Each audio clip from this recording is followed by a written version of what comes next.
आपके लिए एक लाइन। सबसे पहले, जब मंजिल करीब हो तो मेहनत ज़बरदस्त करना। जब मंजिल करीब हो तो मेहनत ज़बरदस्त करना। जीत निश्चित है तुम्हारी, बस तुम अपनी पढ़ाई में व्यस्त रहना। बस तुम अपनी पढ़ाई में व्यस्त रहना। नमस्कार दोस्तों, GR मैथ क्लासेज में आपका स्वागत है। आज हम लोग पढ़ेंगे मिक्स क्वेश्चन, जो बिहार बोर्ड में बार बार पूछा जाता है। तो आज हम आपके लिए लेके आए हैं 10 मिक्स क्वेश्चन। देखिए, क्वेश्चन नंबर 1 जो यहाँ आप देख रहे होंगे, क्वेश्चन नंबर 1 है, यदि दो संख्याएं 72 और 120 है तो उनका HCF क्या होगा। ऑप्शन नंबर ए में है 12, बी में है 18, सी में है 24 और डी में है 6। तो इसको सबसे पहले हम क्या करेंगे, बनाएंगे। देखिए कैसे बनता है। अब इसमें 72 और 120 दिया हुआ है, तो सबसे पहले आप क्या करिए कि 72 का फैक्टर तोड़ लीजिए। 72 का अगर हम फैक्टर तोड़ेंगे, 2 से लगाएंगे तो ये 36 हो जाएगा, फिर 2 से लगाएंगे तो ये 18 हो जाएगा, और फिर 2 से लगाएंगे तो ये 9 हो जाएगा, और फिर 3 से लगाएंगे तो ये 3 हो जाएगा। अब ये किसका फैक्टर है, तो 72 का। चलिए, 72 का फैक्टर क्या क्या आया, तो 2 2 2 मतलब 3 को 2, तो 2 गुने 2 गुने 2, फिर 2 को 3, तो 3 गुने 3। इसके बाद आ जाइए 120 का फैक्टर तोड़िए। तो 120 का फैक्टर तोड़ेंगे तो 2 से लगाइएगा तो ये हो जाएगा 60 दूनी 120, फिर 2 से लगाइएगा तो 30 दूनी 60, फिर 2 से लगाइएगा तो ये हो जाएगा 15 दूनी 30, और फिर 3 से लगाइएगा तो ये हो जाएगा 3 5 15। अब यहाँ लिखिए 120, और 120 का क्या आया, 3 को 2, तो 2 गुने 2 गुने 2, 1 3 और 1 5, 1 3 और 1 5, ये आ गया। अब इसमें हमको निकालना है HCF। तो HCF निकालेंगे तो क्या होगा कि इसमें देखेंगे जो 72 वाले का जो फैक्टर है उसमें और 120 वाले के फैक्टर में जो जो मिलेगा उसको लिखेंगे। तो देखिए, यहाँ 3 को 2 मिल रहा है और यहाँ 3 को 2 मिल रहा है, तो इसको लिखिए 2 गुने 2 गुने 2। यहाँ 1 3 मिल रहा है और यहाँ 1 3 मिल रहा है, इसको भी लिख दीजिए 3। अब जो नहीं मिल रहा है उसको छोड़ दीजिए। तो ये हो जाएगा आपको 2 दूनी 4, 4 दूनी 8, आतरिक 24। तो ये आपका आंसर होगा। और ऑप्शन में देखिए किस ऑप्शन में है, ऑप्शन नंबर सी, ये आपका हो गया आंसर। इसी प्रकार का 10 सवाल हम लोग पढ़ेंगे। देखिए, पहला सवाल हो गया। अब सवाल नंबर 2 पे चलते हैं। देखिए, क्वेश्चन नंबर 2 है, यदि px बराबर 3x² माइनस 5x प्लस 2 है तो p1 का मान क्या होगा। पहला ऑप्शन में है 0, दूसरा में है 1, तीसरा में है 2 और चौथा में है -1। तो आप इसमें क्या करिए को px बराबर दिया हुआ है 3x² माइनस 5x प्लस 2। तो जहाँ जहाँ पे क्या है x है वहाँ वहाँ पे आपको 1 रखना है। तो देखिए, ये p हो गया, x के जगह 1 दीजिए, तो यहाँ हो जाएगा 3 गुने 1 का स्क्वायर माइनस 5 गुने x के जगह 1 प्लस 2, तो ये हो जाएगा 3, 1 का स्क्वायर 1, ये 5 को 1 से गुना करिएगा 5 प्लस 2। अब ये हो जाएगा 3 को 1 से गुना कीजिएगा तो 3, और 3 में 2 जोड़ दीजिएगा तो 5 माइनस 5, तो ये हो गया आपका 0। ये आंसर हो गया। ऑप्शन नंबर किस में है, ऑप्शन नंबर ए में है, ये हो गया आपका आंसर। सवाल नंबर 3 देखिए, कहता है समीकरण 2x माइनस 3 इजकल टू 7 का हल है। पहला ऑप्शन में है 2, दूसरा ऑप्शन में है 3 और तीसरा ऑप्शन में है 4, चौथा ऑप्शन में है 5। इस सवाल को वीडियो रोककर खुद से बनाइए और उसके बाद आप वीडियो देखिएगा। इतना आसान सवाल है। देखिए सवाल 2x माइनस 3 इजकल टू 7 ये दिया हुआ है।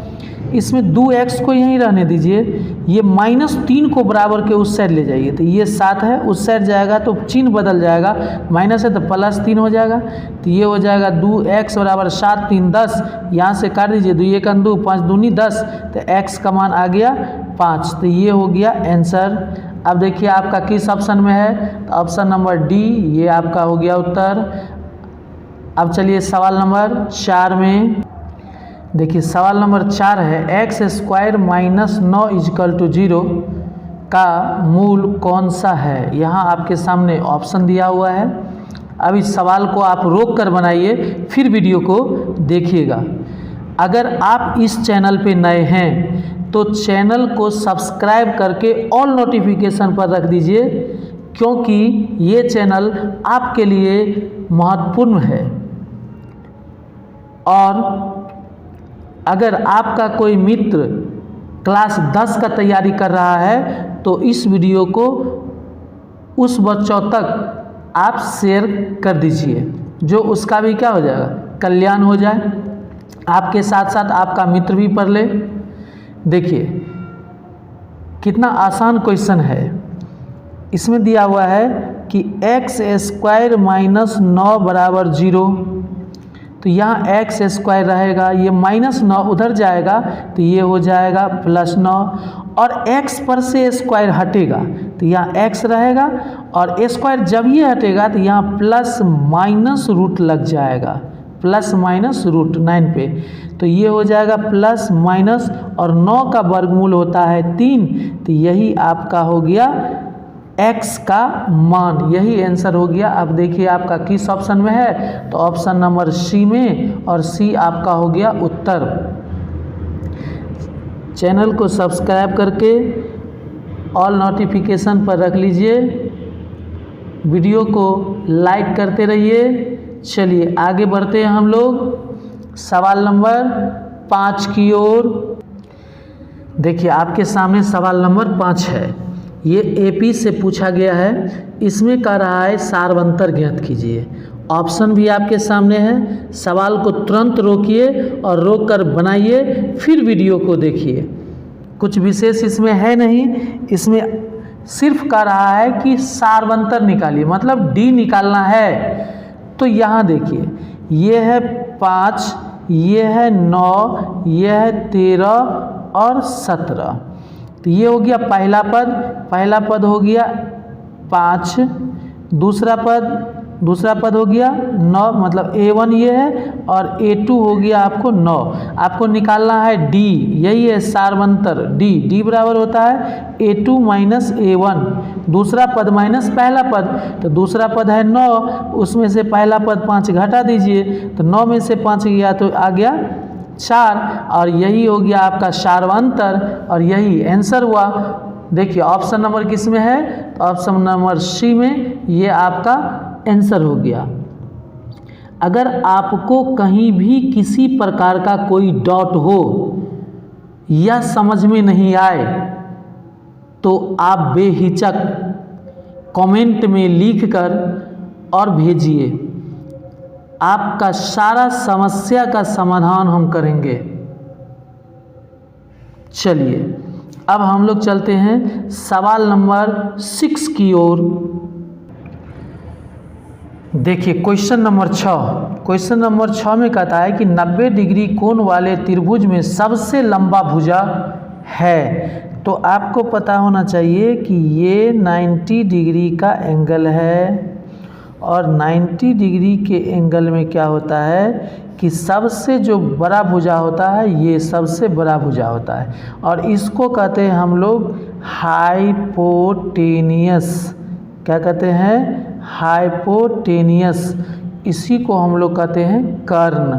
तो हमसे पूछ रहा है कि सबसे लंबा भुजा है तो हाइपोटेनियस है।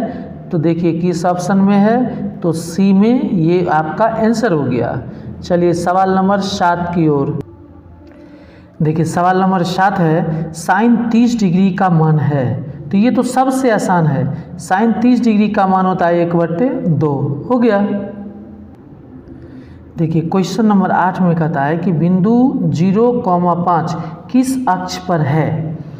तो अब यहाँ देखिए कि ये होता है y एक्सिस और ये होता है x एक्सिस। ये x है, ये x डाइस है, ये y है और ये y डाइस है। अब ये जो हो गया ये मूल बिंदु 0 हो गया। तो इसमें x का मान 0 है, मतलब x यहाँ पर है और y का मान 5 दिया हुआ है, इसका मतलब इस लाइन पे है। तो इस लाइन पे है तो हमसे पूछ रहा है किस अक्ष पर है, तो ये है y अक्ष। क्या है ये? y अक्ष। तो इसका आंसर होगा y अक्ष पर, मतलब बी इसका आंसर है। देखिए सवाल नंबर 9 कहता है कि किसी वृत्त की त्रिज्या 7 सेंटीमीटर है, उसका क्षेत्रफल ज्ञात कीजिए। ऑप्शन भी दिया हुआ है। इस सवाल को वीडियो को रोक करके खुद से पहले ट्राई कीजिए, उसके बाद आप वीडियो देखिएगा। देखिए हम इसको हल करते हैं। त्रिज्या दिया हुआ है, त्रिज्या मतलब r दे दिया है 7 सेंटीमीटर, कहता है उसका क्षेत्रफल। तो हमको क्या निकालना है?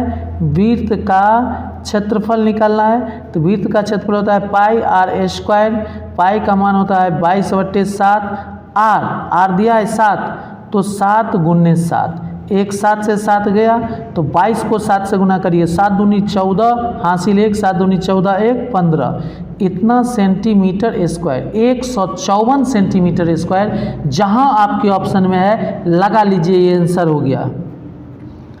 लास्ट सवाल नंबर 10। अब हम लोग देखेंगे सवाल नंबर 10। आपको अगर वीडियो समझ में आ रहा है, सवाल समझ में आ रहा है, तो चैनल को सब्सक्राइब करके ऑल नोटिफिकेशन पर रख लीजिए और साथ ही साथ आप लाइक भी कर दीजिए। चलिए आगे बढ़ते हैं सवाल नंबर 10 की तरफ। देखिए सवाल नंबर 10 में है कि 10, 20, 30, 40 का माध्य क्या होगा। ठीक है, अब इसमें माध्य पूछ रहा है, तो माध्य बराबर होता है sigma x/n। Sigma x/n, sigma का अर्थ होता है जोड़, x मतलब ये चार मान को जोड़ देना है और n नीचे में है, मतलब जितना संख्या है लिख देना है।